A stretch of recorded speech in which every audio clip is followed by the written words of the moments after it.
श्री शिवाय नमस्तुभ्य महाराज। 3 गलतियां भूल कर भी ना करें, लक्ष्मी घर से चली जाती है। महाराज आप सभी लोगों ने कहीं ना कहीं किसी न किसी के घर के मंदिर में 1 लोटा जल भरा हुआ जरूर देखा होगा, पर आपके मन में भी ये बात जरूर आती होगी कि यह 1 लोटा जल आखिर घर के पूजा घर में भरकर क्यों रखा जाता है। और घर की छोड़ो, आपने मंदिर में भी देखा होगा कि मंदिर में भगवान की मूर्तियों के पास में भी 1 लोटा जल भरकर रखा जाता है। तो आखिर इसका कारण क्या है और क्या हमें भी अपने घर में पूजा घर में 1 लोटा जल भरकर रखना चाहिए, सारी अद्भुत जानकारी आपको इस वीडियो में हम देने वाले हैं। महाराज हम सभी लोगों के घर में एक ऐसा स्थान होता है जिस जगह पर हमारे घर के भगवान स्थापित होते हैं। हमेशा भगवान की मूर्तियों के पास में 1 लोटे में जल भर कर रखा जाता है।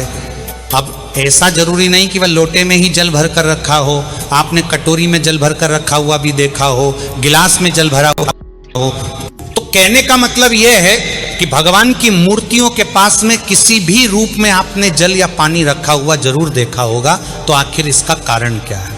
हमारे लिए पानी बहुत ज़्यादा जरूरी है, उसी तरीके से भगवानों के लिए भी पानी बहुत ज़्यादा जरूरी है, क्योंकि आपने ये बात जरूर सुनी होगी कि जल ही जीवन है।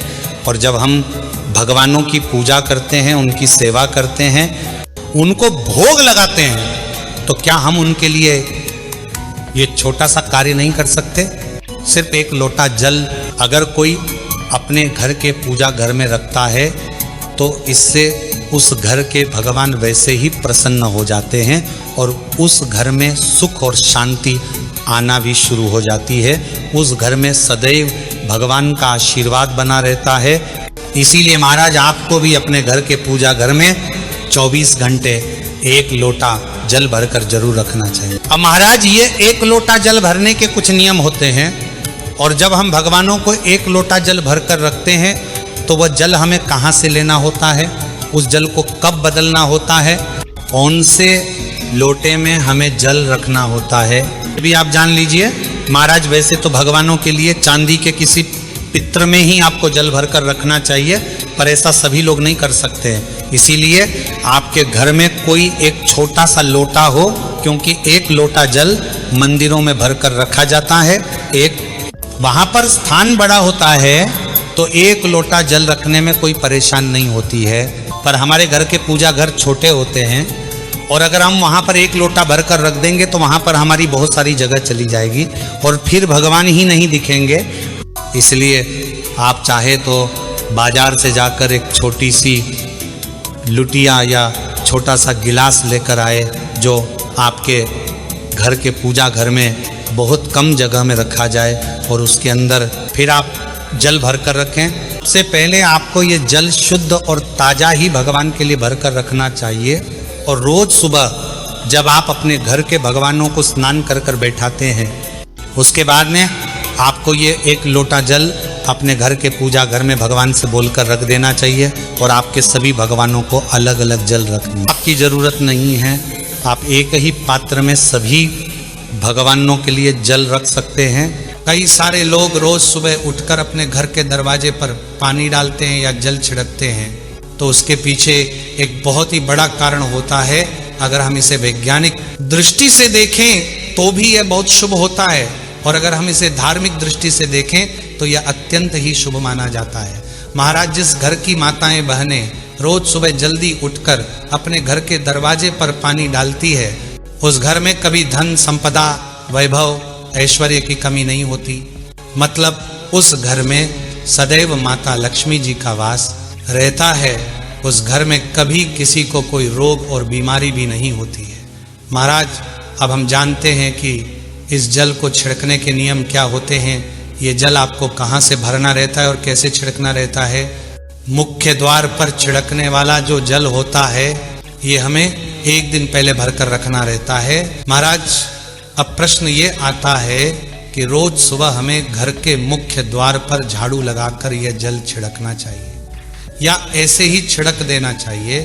रोज सुबह उठकर हमें इस जल को हमेशा घर के मुख्य द्वार पर झाड़ू लगाकर ही छिड़कना चाहिए। और महाराज इसी के साथ में कई सारी माताएं बहनें ये भी पूछती है कि इस जल को छिड़कने से पहले हमें स्नान करना जरूरी है या बिना स्नान किए भी हम जल छिड़क सकते हैं। घर ये जल कितने बजे हमें अपने घर के मुख्य द्वार पर छिड़कना चाहिए ये भी जान लीजिए। ये जल आपको सुबह सूर्योदय के बाद ही छिड़कना चाहिए और जितना जल्दी हो सके सुबह जल छिड़कना चाहिए। बाकी आप लोग सुबह 8 बजे तक इस जल को अपने घर के मुख्य द्वार पर छिड़क सकते हैं, इससे ज़्यादा लेट ना करें। महाराज इसी के साथ में रोज सुबह घर के मुख्य द्वार पर इस जल को घर की माता बहनों को ही छिड़कना चाहिए।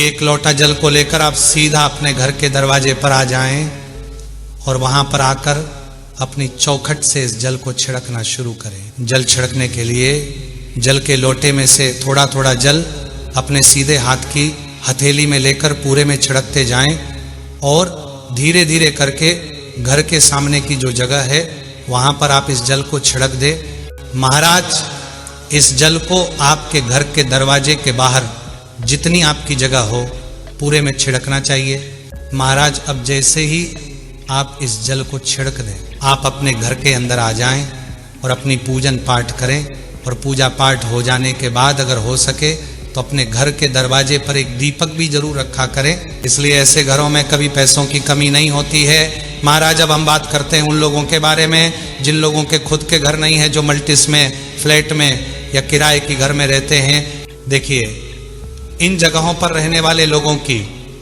खुद के मेन गेट नहीं होते हैं, इसलिए आपको कहाँ पर जल छिड़कना है वो आप सुन लीजिए। देखिए महाराज अगर आप लोग किसी फ्लैट में या किराए के घर में रहते हैं तो आपके घर का भी एक ऐसा दरवाजा होगा जहाँ तक आपने उस घर को खरीद कर रखा होगा जो आपके लिए घर का मेन गेट होगा।